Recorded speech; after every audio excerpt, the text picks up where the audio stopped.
పిఠాపురంలో 1000 ఓట్ల మెజారిటీతో పవన్ కళ్యాణ్ ముందంజ. పోస్టల్ బ్యాలెట్లో పవన్ కళ్యాణ్కు ఆధిక్యం. నిడదవోలు నియోజకవర్గంలో జనసేన అభ్యర్థి కందుల దుర్గేష్ ముందంజ.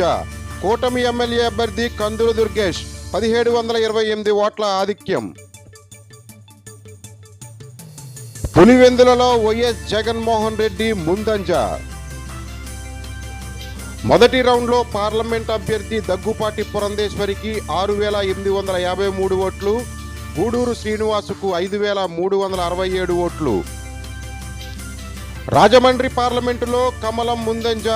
దగ్గుపాటి పురంధేశ్వరికి 1486 ఓట్ల ఆధిక్యం. రెండవ రౌండ్లో పిఠాపురంలో జనసేన ముందంజ. పవన్ కళ్యాణ్కు 8500 ఓట్ల మెజారిటీ.